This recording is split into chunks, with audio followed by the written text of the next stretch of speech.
penyerahan diri ke Ukraina akan segera terjadi. Ini bukan seperti yang kamu pikirkan. Putin tidak sedang bersiap menarik pasukannya. Dia tidak bisa. Dia terjebak tanpa kemenangan dan satu-satunya pilihan adalah terus maju menuju kegagalannya. Tapi di balik layar di Rusia, bendera putih telah dikibarkan dan makin gencar dilambaikan. Para elit Rusia ingin menyerah kepada Ukraina. Putin adalah alasannya. Perang membuat mereka miskin. Putin seharusnya tahu tak bisa terus mengusik orang kaya dan uang mereka karena mereka bisa berbalik melawan dan menjauh dari kekacauan yang dibuatnya. Para pemilik modal ingin angkat kaki dan semua itu salah Putin menurut artikel Moscow Times tanggal 29 Juni. Banyak pemimpin bisnis Rusia berupaya membawa uang mereka ke luar negeri. Di tengah serangan drone yang terus-menerus dari Ukraina dan langkah-langkah Putin yang semakin keras untuk menguras sebanyak mungkin uang dari mereka demi mendanai perangnya. Para elit ini menyoroti bahwa telah muncul defisit besar di dana kekayaan nasional Rusia dan Putin makin mengandalkan mereka untuk menutup kekurangan itu agar bisa melanjutkan perangnya. Sekarang beredar rumor bahwa Kremlin akan segera mulai menguras tabungan pribadi para elit untuk mendanai perangnya dan bahwa Rusia bahkan sudah sampai pada tahap menyita simpanan. Seorang pengusaha Moskwa mengatakan pemerintah mungkin akan mengambil uangnya dengan segala cara. Semua orang memikirkan cara menarik uang dan pergi. Dia benar, baru-baru ini banyak penarikan tunai terjadi di Rusia. United 24 Media melaporkan bahwa warga Rusia secara kolektif telah menarik 13 miliar dolar dalam bentuk tunai dari bank-bank Rusia pada tahun 2026 hingga 8 Juni. Itu menjadi rekor penarikan tertinggi dalam 30 tahun terakhir dan jelas bukan kebetulan.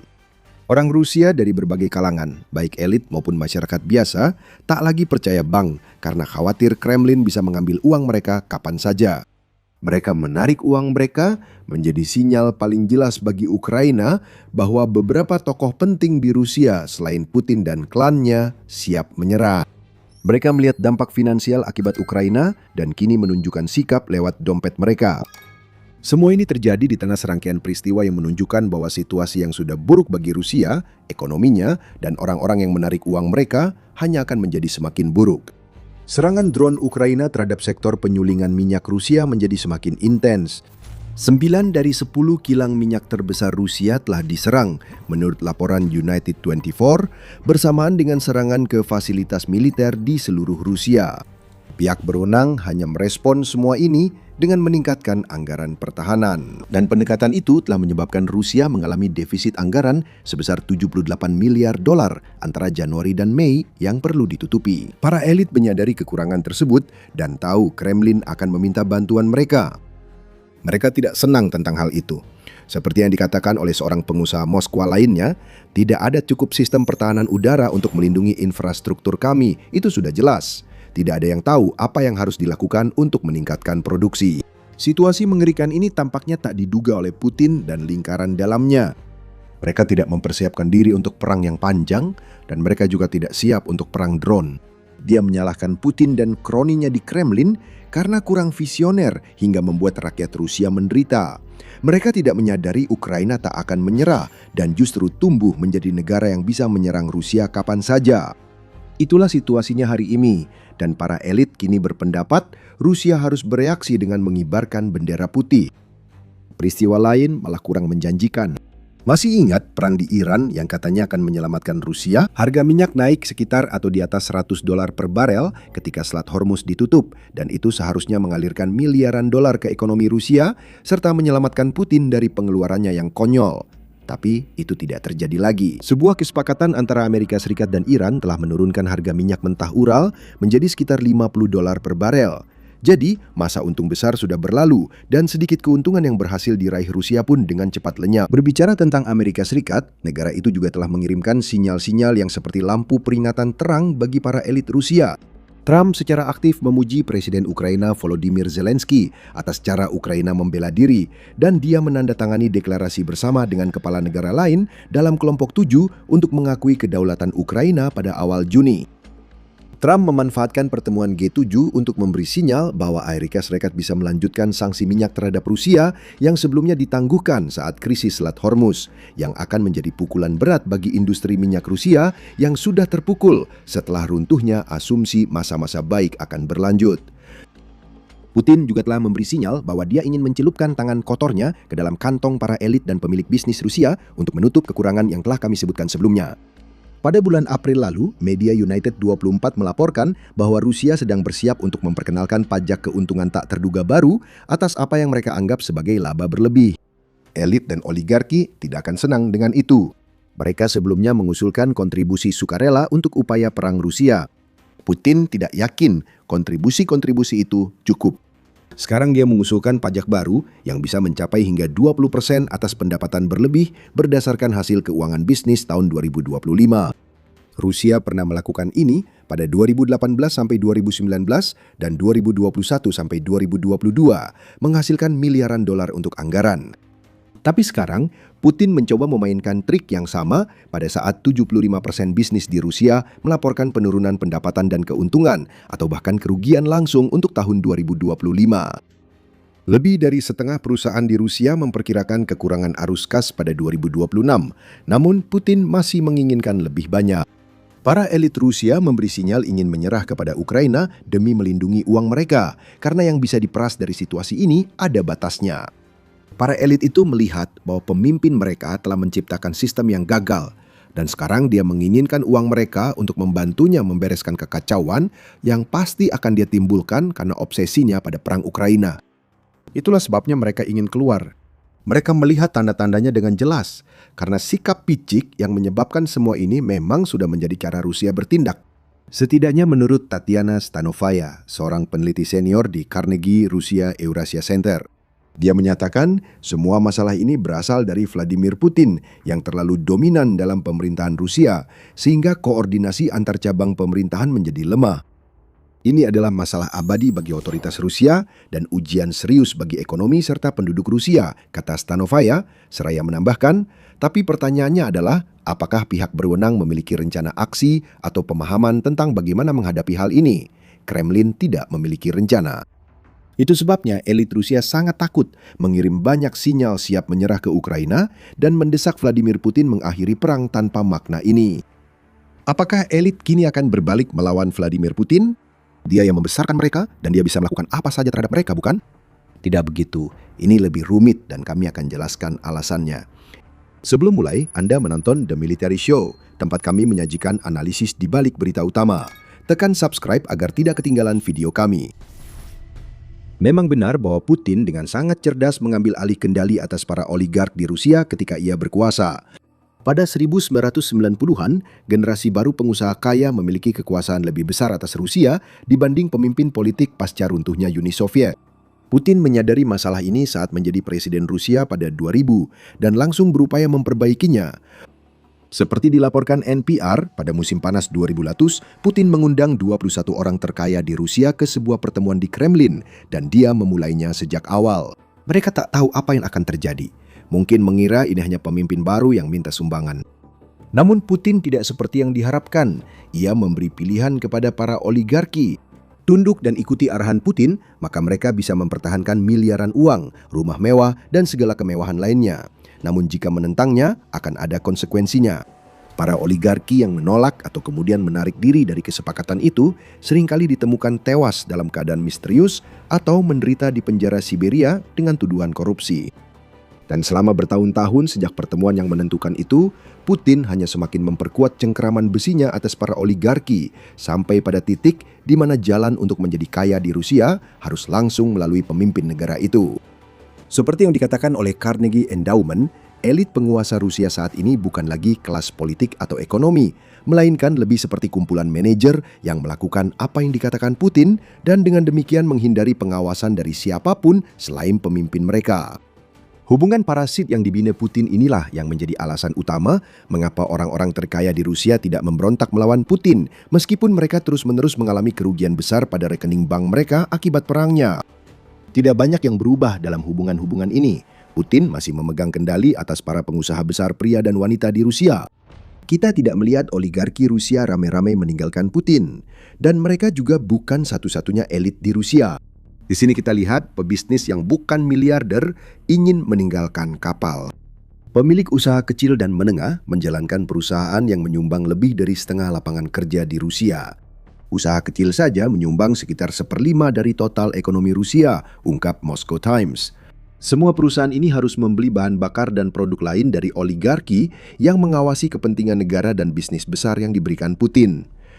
Jika para elit ini, meskipun mereka lebih kecil, menarik uang mereka dan menyerah, itu adalah masalah besar bagi Putin. Itu seperti mencabut dasar rumah kartu. Semuanya runtuh dan semua kartunya jatuh berserakan di lantai. Putin telah melihat banyak elit menengah melarikan diri.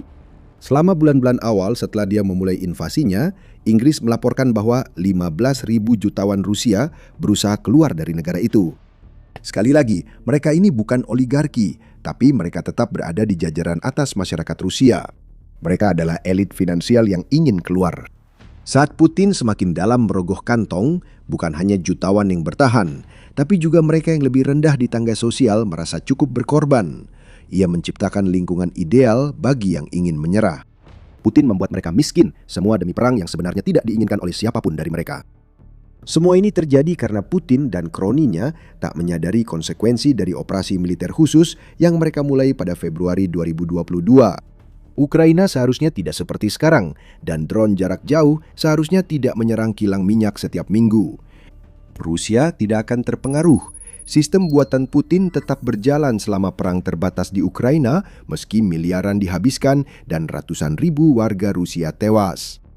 Para elit masih akan mendapatkan bagian mereka, tetapi sekarang momentum perang telah beralih ke pihak Ukraina. Kemajuan Rusia di lapangan sangat lambat, bahkan nyaris tak ada, makin buruk akibat kebakaran minyak, gangguan perjalanan, kekurangan bahan bakar, dan berbagai contoh perang yang kini mulai terjadi di Rusia, meski seharusnya hanya di Ukraina. Bukan hanya uang yang dihabiskan untuk perang, tetapi strategi Ukraina membuat Rusia semakin sulit untuk mendapatkan lebih banyak uang yang berdampak langsung pada para elit. Orang-orang yang dulu dimanjakan sistem Putin, kini malah merasakan dampak buruknya. Mereka tak akan lama lagi menderita sebelum melawan pemimpin mereka. Mereka sudah mulai melakukannya dengan menarik uang tunai dan mencoba menyembunyikan uang mereka.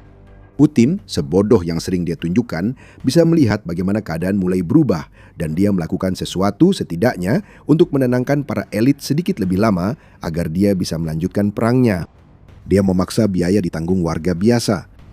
Apakah kamu ingat ketika kami menyebutkan bahwa para elit Rusia menarik uang dari rekening bank mereka karena mereka khawatir Kremlin akan mulai menyita uang mereka untuk mendanai perang? Mereka punya alasan, sebab usulan serupa sudah keluar dari Kremlin dan rakyat biasa yang akan menanggung biayanya. Laporan RBC Ukraina 29 Juni menyebutkan diskusi soal penyitaan uang tunai warga Rusia telah dibahas di tingkat tertinggi pemerintahan Rusia.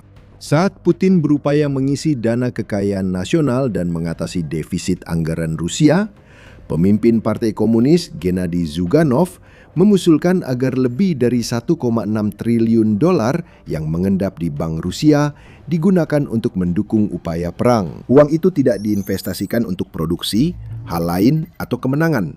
Masalah ini bisa cepat diselesaikan. Jika saya presiden, cukup 1 dekrip. Di masa perang, dia berhak melakukan itu sebagai panglima tertinggi, ujar Zyuganov.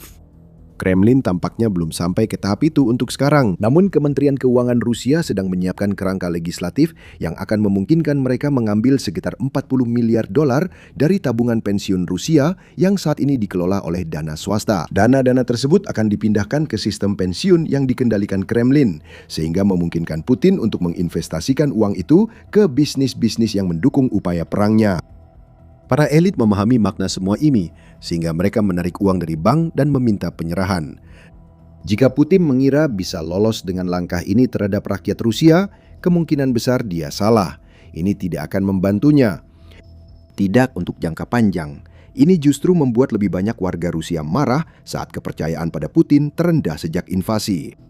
Peringkat persetujuan terhadap Putin menurun dalam beberapa minggu terakhir, hingga pusat riset opini publik yang didukung Kremlin mengubah metodologi survei dengan menambah survei langsung ke rumah tangga selain wawancara telepon. Lebih mudah menakut-nakuti orang agar bilang puas dengan Putin jika Anda berhadapan langsung dengan mereka. Putin mencoba meredam suasana hati buruk di Rusia dengan lebih sering tampil di publik beberapa minggu terakhir, meski kebanyakan hanya di Moskow. Pemimpin Rusia berusaha memanipulasi agar tipuannya diterima oleh orang yang ingin dia tipu uangnya. Ini adalah strategi yang berani, Tetapi setelah lebih dari 4 tahun perang dan bencana ekonomi yang sudah diciptakan oleh Putin, Anda harus bertanya-tanya seberapa efektif strategi ini bagi penduduk yang sudah lelah dengan perang. Di tengah semua itu, Ukraina akan terus melakukan apa yang sudah mereka lakukan. Tekan sumber uangnya, maka Putin akan tertekan dan bisa membuat keputusan bodoh yang membuat elit dan rakyat berbalik melawannya. Penderitaan yang Ukraina timbulkan pada kalangan kaya Rusia sangat terlihat di Crimea, di mana foto-foto turis berduit yang menangis karena tidak bisa keluar dari semenanjung yang terpukul dan terisolasi mulai bermunculan. Mantan Jenderal Komandan Angkatan Darat Amerika Serikat di Eropa, Ben Hodges, menyatakan peran Ukraina sekarang adalah membantah anggapan rakyat Rusia rela menderita demi negara mereka. Seberapa lama penderitaan akan berlangsung saat Putin mengambil uang Anda dan memperburuk hidup demi perang yang hanya dia pedulikan? Itulah pertanyaan yang Ukraina ajukan setiap kali menyerang, menang di medan perang, dan memaksa Kremlin mencari dana lebih dalam untuk perang Putin. Mereka yang sudah menderita diminta berkorban lebih, bahkan hingga elit. Strategi ini tidak bisa selamanya berhasil. Kejatuhan akan menimpa Putin, dan masalah utamanya adalah ia tak tahu penyebabnya. Mungkin para oligarki yang lama dikendalikan kini bersekongkol diam-diam karena tindakan Putin mulai merugikan mereka. Mungkin para elit yang 1 atau 2 tingkat di bawahnya akan melumpuhkan Rusia, baik dengan menjauhkan uang mereka dari cengkeraman Putin maupun menyerah pada kekuatan Ukraina, sama seperti bentuk pemberontakan nyata lainnya. Ukraina mungkin akan terus mendorong Putin menjarah rakyatnya sendiri hingga mereka akhirnya bangkit melawan.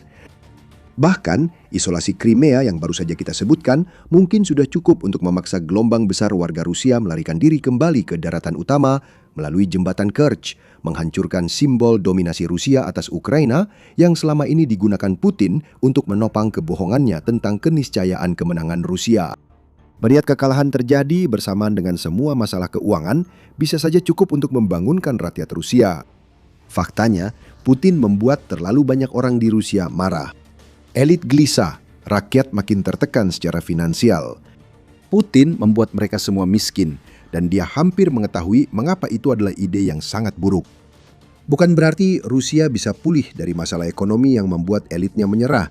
Ada sesuatu yang sangat rusak di dalam Rusia, dan tidak ada harapan negara itu bisa bangkit kembali sampai perang berakhir. Dampak jangka panjangnya sama buruknya dengan solusi jangka pendek. Alasannya bisa kamu lihat di video kami. Dan jika video ini sesuai dengan minatmu, berlanggananlah ke The Military Show untuk mendapatkan lebih banyak analisis kami tentang bagaimana Rusia runtuh dari dalam. Dan seperti biasa, terima kasih sudah menonton.